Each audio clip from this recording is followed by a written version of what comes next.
Le 26 août 2021 a résonné cette phrase dans ma tête. Vous avez des lésions dans le cerveau. Elle a particulièrement changé le cours de ma journée, mais je ne savais pas encore qu'elle allait changer le cours de ma vie. Le verdict tombe, une sclérose en plaques. Et là, 20 000 questions se posent dans ma tête. Je me rends très vite compte, au bout de plusieurs mois, l'impact du handicap dans ma vie personnelle et professionnelle. Et je trouve peu d'informations sur ce sujet-là, surtout quand on est jeune, on en parle peu. Et là, je me dis, pourquoi pas créer un média que j'aurais voulu avoir. Et c'est là que notre histoire, elle commence. On s'est rencontrés il y a plus de 3 ans maintenant. Les années ont passé et je lui parlais souvent de mes projets, de mes rêves, et d'un jour écrire une BD sur tout ce qui peut se passer dans ma tête. Et puis un jour, Alice, elle est arrivée et elle m'a parlé de ce fameux projet et elle m'a dit: aujourd'hui en France, 80% des handicaps sont invisibles. C'est presque 9 millions de personnes. Et pourtant, on en parle peu. Alors, pourquoi pas créer ce média avec des interviews, des podcasts et de la bande dessinée que tu dessinerais toi-même, Anaëlle?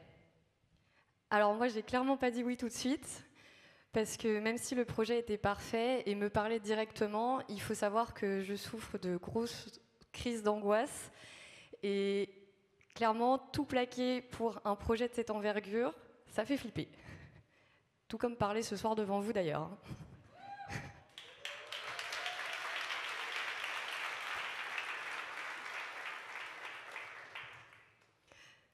Mais j'ai fini par mettre mes angoisses au placard et j'ai dit oui. Je suis Anaëlle. Et moi, c'est Alice. Et nous avons fondé ensemble Petite Mue, le premier média qui sensibilise au handicap invisible. Alors pour nous, c'était vraiment une évidence de créer ce média ensemble.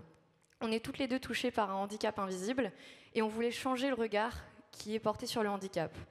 Nous, ce qu'on veut, c'est porter ce regard, notre regard, jusqu'aux entreprises.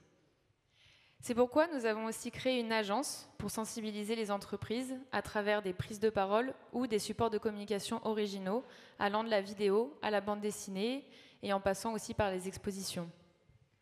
Et aujourd'hui, on a déjà sensibilisé plus de 3000 collaborateurs et on compte clairement pas s'arrêter là. Bon, après, vous allez nous dire, on nous parle de handicap depuis des années, qu'est-ce que vous allez apporter de plus? Leur histoire, leur vécu, donner la parole à ceux qu'on n'entend jamais, à ceux qu'on ne croit pas, car encore aujourd'hui, on entend dans nos interviews: on m'a dit que c'était dans ma tête. Ça va, tu es jeune, tu dois être en forme. Si t'es fatigué, t'as qu'à rester chez toi en fait. Tu as 2 bras, 2 jambes, tu ne peux pas être handicapé.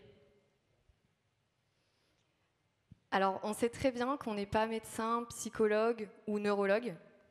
Mais nous sommes des personnes en situation de handicap qui apprenons à vivre avec. Et ce n'est pas les médecins qui sont là au quotidien avec nous. Et aujourd'hui, on a vraiment besoin de rompre l'isolement social. Et c'est en parlant autour de nous qu'on va plus facilement accepter sa maladie et surtout la faire comprendre à son entourage. Aujourd'hui, si on dit personne en situation de handicap et pas handicapé, c'est parce que c'est l'environnement qui n'est plus adapté. Donc aujourd'hui, on a besoin de vous pour nous soutenir. N'hésitez pas à aller nous suivre, à vous sensibiliser vous aussi, à vous informer, à en parler autour de vous pour rendre visible l'invisible.